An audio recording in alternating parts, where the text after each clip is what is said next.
आज देश 75वां संविधान दिवस मना रहा है, लेकिन अखिलेश यादव की पार्टी ने संभल हिंसा का बहाना बनाकर संसद में संविधान दिवस कार्यक्रम का बॉयकॉट किया। अखिलेश ने अलग से संविधान को संजीवनी बताकर शपथ ली, लेकिन जब संभल हिंसा में उनकी अपनी पार्टी के सांसद और विधायक का रोल सवालों के घेरे में है और जब वो बार बार पुलिस पर सवाल उठा रहे हैं लेकिन पत्थर वालों को लेकर मुलायम नजर आते हैं, तो सवाल उठता है कि क्या संभल की हिंसा में आरोपियों को कवर फायर देने की कोशिश हो रही है? क्या अखिलेश को संभल हिंसा में वोट बैंक दिखता है? क्या तथाकथित सेकुलर सियासत की जुबान पर संविधान है लेकिन दिल में संभल के पत्थरबाज? सवाल पब्लिकता की पहली एक्सक्लूसिव रिपोर्ट।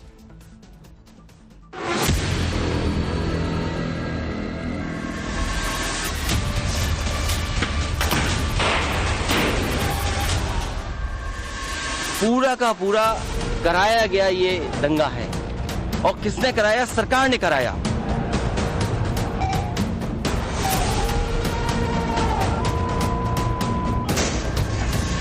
क्या पुलिस की भाषा हमने नहीं सुनी? क्या कोई इस तरह की गाली गलौज दे सकता है?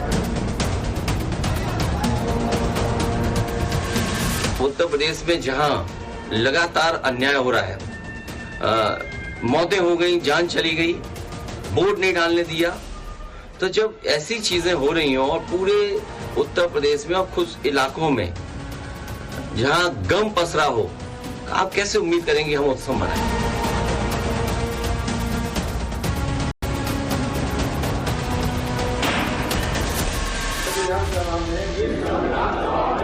आज तारीख 26 नवंबर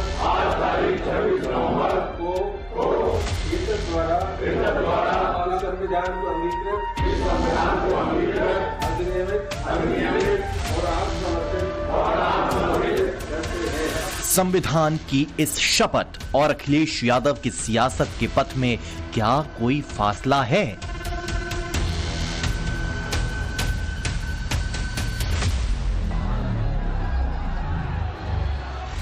जुबान पर भले ही संविधान हो, लेकिन क्या अखिलेश यादव उनकी ढाल बन रहे हैं जिन पर संभल में हिंसा भड़काने का आरोप है? क्या संभल के आरोपियों को कवर फायर देकर वोट बैंक की राजनीतिक रोटियां सेकने का आरोप दमदार है? क्या अखिलेश संभल जाकर वहां की आग में घी डालना चाहते हैं? अगर यहाँ से चलते हैं, मान लीजिए अभी गेट बंद कर देंगे, हमारे सभी सांसद चाहते हैं कि हम जाएं आज संभल। अगर हम संभल जाने के कहेंगे तो कहेंगे संविधान नहीं मानते, कानून नहीं मानते, सरकार का नहीं मानते। तो ये भारतीय जनता पार्टी के वो लोग हैं जो मन विधान से चलना चाहते हैं, संविधान से नहीं। अखिलेश को संभल की हिंसा में योगी सरकार की कथित बदनीयती तो दिखती है।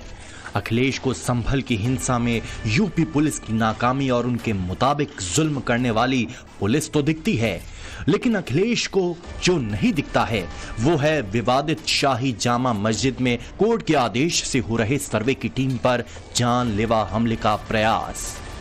ये नकाबपोश कौन थे? ये कौन है जो तीन तरफ से पुलिस पर पत्थर मार रहे थे? ये कौन लोग थे जो अचानक सर्वे के दौरान उस जगह पर एकत्रित हो गए थे?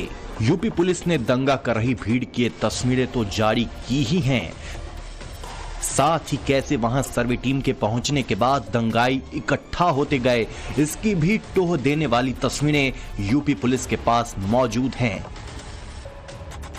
ये तस्वीरें बता रही हैं कि सुबह सब कुछ सामान्य था, लेकिन कुछ ही देर में बलवा करने वाले आते गए। संभल में अशांति फैलती गई, यूपी की फिजा में नफरत का जहर घुलता गया। यूपी पुलिस की एफआईआर में जो दो नाम सबसे अहम हैं, उनमें पहला नाम है संभल के समाजवादी पार्टी सांसद जियाउर रहमान बर्क का। दूसरा नाम है वहां के स्थानीय समाजवादी पार्टी विधायक नवाब इकबाल के बेटे सुहेल इकबाल का। जियाउर रहमान बर्क को लेकर अखिलेश भले ये कहने की कोशिश कर रहे हों कि वो तो 24 नवंबर को संभल में थे ही नहीं, लेकिन सांसद के ऊपर लगे आरोपों को क्या सिर्फ जुबानी जमा खर्च से अखिलेश खारिज कर सकते हैं? सुनिए एफआईआर की तहरीर क्या कहती है। 22 नवंबर को जिया रहमान बर्क द्वारा जामा मस्जिद पर भड़काऊ बयानबाजी की गई। राजनीतिक लाभ लेने के लिए सांप्रदायिक सौहार्द बिगाड़ने के लिए भीड़ को उग्र किया गया। सर्वे की कार्यवाही को बाधित करने के उद्देश्य से 24 नवंबर को आई भीड़ में मौजूद सुहेल इकबाल ने भीड़ को ये कहकर उकसाया कि जिया रहमान बर्क हमारे साथ हैं, हम लोग भी तुम्हारे साथ हैं, हम तुम्हारा कुछ नहीं होने देंगे, अपने मंसूबों को पूरा करो। ठीक है, ये सिर्फ एफआईआर में लिखी बातें हैं, इन पर कोर्ट की स्क्रूटनी बाकी है। लेकिन अगर अखिलेश यादव संभल की हिंसा के लिए पुलिस को कोसते नहीं थक रहे तो उनकी पार्टी के प्रधान महासचिव और सांसद रामगोपाल यादव तो मानो हिंसा को ही जायज ठहराने की कोशिश कर रहे हूं। कोई न्याय नहीं कहीं से मिलेगा तो निराश होकर आदमी क्या करता है? निराश होकर न्याय मिलेगा तो कभी कुछ नहीं, शांति होती है। हमेशा शांति न्याय के रास्ते से ही निकलती है और न्याय जब नहीं मिलता है, निराश हो जाता है आदमी, कहीं से न्याय नहीं मिलता है तो कुछ न कुछ तो लोग करते ही। और न्याय जब नहीं मिलता है, निराश हो जाता है आदमी, कहीं से न्याय नहीं मिलता है तो कुछ न कुछ तो लोग करते ही। इन शब्दों पर गौर कीजिएगा, न्याय नहीं मिला तो इंसान कुछ न कुछ तो करता है। जब संभल की विवादित मस्जिद, जिसे हिंदू पक्ष मंदिर मानता है, उस पर संविधान से चलने वाली अदालत के आदेश से सर्वे हो रहा है तो फिर ये न्याय अन्याय की थ्योरी क्या साबित करने के लिए है? वैसे भी ये सिर्फ जिला अदालत के आदेश से हुआ सर्वे भर है। अभी निचली अदालत में ही सुनवाई बाकी है। हाई कोर्ट से लेकर सुप्रीम कोर्ट तक भी मामला जा सकता है। हिंदू पक्ष के सबूतों और दावों की परख बाकी है। फिर हिंसा से किसका मकसद हल होता है? एक वर्ग विशेष से आते हैं ये सारे लोग, सोशल मीडिया के माध्यम से गंदी गंदी गालियां, एलिमिनेट करने की धमकी, मुझे और मेरे पूरे परिवार को एलिमिनेट करने की धमकी, ये सारी चीजें दी जा रही है। फोन कॉल्स किए जा रहे हैं। वहां पे जो 8:30 बजे से नारे तकबीर अल्लाह अकबर के नारे लग रहे थे और 11 बजे तक लड़े, पुलिस पे पथराव किया गया, पुलिस वालों को अपनी जान बचानी पड़ी। देखिए, इस धमकी का सबसे मूल कारण है समाजवादी पार्टी की मीडिया सेल, अखिलेश यादव जी, साथ ही साथ ओवैसी जी और वहां के जो कंसर्न एमपी हैं। अगर मुझे कुछ भी होता है तो इसके रिस्पॉन्सिबल ये सारे लोग होंगे। संभल हिंसा के तथ्य ये साफ इशारा करते हैं कि वहां 24 नवंबर को जो हुआ वो यूं ही नहीं हो गया। इस बीच अब जब संभल यूपी की सियासत का ग्राउंड जीरो बनता जा रहा है तो सिर्फ अखिलेश ने ही संभल जाने का इरादा नहीं जताया है। सिर्फ समाजवादी पार्टी का प्रतिनिधिमंडल ही संभल जाने की कस्में नहीं खा रहा, बल्कि राहुल गांधी भी संभल जा सकते हैं। कांग्रेस के मुजफ्फरनगर सांसद इमरान मसूद और राज्यसभा सांसद इमरान प्रतापगढ़ी मंगलवार को सोनिया गांधी के आवास 10 जनपद पर राहुल गांधी से मिले और संभल का सियासी सूत्र समझाया है। संभल घटना को लेकर देखा जा रहा है, कहा जा रहा था राहुल गांधी संभल का दौरा करेंगे, क्या कुछ जानकारी? देखिए, राहुल जी को जाना था लेकिन संविधान दिवस का आज एक कार्यक्रम लगा हुआ है। राहुल जी जाएंगे, जल्दी जाएंगे राहुल जी, और हम लोग सब लोग इसी के ऊपर लगे हुए हैं। हम लोग पूरी तरह से कोशिश कर रहे हैं कि शांति रहे, शांति व्यवस्था बनी रहे, लेकिन दोषियों को किसी कीमत पर बख्शा नहीं जाना चाहिए। जिन्होंने हत्या की है, पुलिस ने हत्या की है, किसी ने और ने हत्या नहीं करी, हत्या पुलिस ने की है। कोई हिंदू मुसलमान का झगड़ा है। सीधे शूट आउट के शूट करने के विजुअल देश के सामने मौजूद हैं और पुलिस कह रही है कि नहीं, हमने गोली नहीं चलाई। तो ये पूरा जो रचा गया है षड्यंत्र, इसकी न्यायिक जांच होनी चाहिए कि सुप्रीम कोर्ट या हाई कोर्ट के सिटिंग जज से। हालांकि जब हिंसा के बाद संभल को सेक्युलरिज्म के नाम की सियासत का नया लैब बनाने की कोशिश हो रही है, तब संभल के ही कल्की धाम के पीठाधीश्वर और कभी प्रियंका गांधी के करीबी रह चुके आचार्य प्रमोद कृष्णम का साफ कहना है कि पहले पत्थर फेंकवाते हैं और दंगा करवाते हैं, फिर डेलीगेशन भिजवाते हैं। अखिलेश यादव जी बड़े खिलाड़ी हैं, क्या क्या खेल दिखाते हैं। पहले पत्थर फेंकवाते हैं, फिर दंगा भड़कवाते हैं, फिर लोगों को मरवाते हैं, फिर घड़ियाली आंसू बहाते हैं और डेलीगेशन भिजवाते हैं। ये दंगा भड़काया किसने? समाजवादी पार्टी के नेताओं, समाजवादी पार्टी के जितने नेता हैं। मैं आज अखिलेश यादव जी से ये अपील करना चाहता हूं कि ये खेल खेलना बंद करें। अखिलेश की संभल वाली सियासत पर जवाब एनडीए का भी आया है। पर्सपेक्टिव है क्योंकि वो विपक्ष में है, हर चीज को एक दृष्टि से देखना, वो शायद वो अपना काम कर रहे हैं, लेकिन वो देश को भ्रमित नहीं कर सकते हैं। अभी एविडेंस बहुत कुछ आगे और आएगा।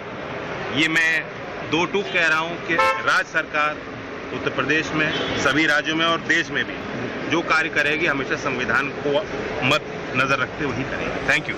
पथराव के बाद जिस प्रकार की वहां परिस्थिति बनी,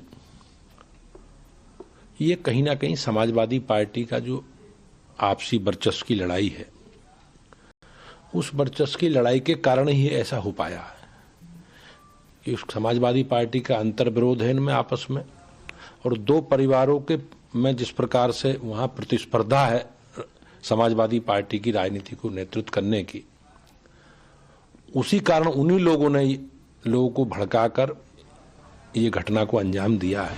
अखिलेश की पॉलिटिक्स पर सत्ता पक्ष का ये पलटवार अपनी जगह है, लेकिन सवाल यह है कि संभल की हिंसा को क्या अखिलेश और राहुल की पार्टी संविधान बचाने की लड़ाई घोषित करा पाएंगे? अखिलेश यादव ने तो संभल की लड़ाई पर संविधान बचाने का ऐसा मुलम्मा चढ़ाने की कोशिश की है कि संसद में संविधान दिवस के कार्यक्रम तक का समाजवादी पार्टी ने बॉयकॉट कर दिया। कि समाजवादी पार्टी का मानना है कि हर रोज हमारा देश संविधान से ही चले, और जो घटनाएं आज उत्तर प्रदेश में देखने को मिल रही है, चाहे वोट की घटना हो, जिस तरह पूरे उपचुनाव का जो परिणाम रहे हैं और जिस तरह भारतीय जनता पार्टी ने तंत्र का प्रयोग करके इन चुनावों को भारी नुकसान पहुंचाया है, कहीं ना कहीं लोगों के वोट चोरी करने में जहां पे ये लोग कामयाब रहे। वैसे संभल हिंसा के नाम पर संविधान दिवस के कार्यक्रम का बॉयकॉट करने वाली समाजवादी पार्टी से पूछा जा रहा है कि अखिलेश यादव की ऐसी नैतिकता तब कहां गई थी जब उनके मुख्यमंत्री रहते 2013 में मुजफ्फरनगर दंगे हुए थे।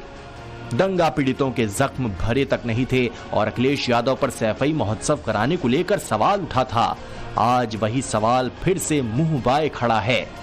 संभल के अंदर कम्युनल वायलेंस भड़काने की बात करने वाले अखिलेश यादव संविधान की दुहाई दे रहे हैं। ये देश भूला नहीं है किस तरीके से मुजफ्फरनगर दंगे के अंदर सुप्रीम कोर्ट ने अखिलेश यादव की सरकार को लताड़ लगाई थी। ये देश भूला नहीं है किस तरीके से मुजफ्फरनगर दंगे के वक्त अखिलेश यादव सैफाई महोत्सव मना रहे थे।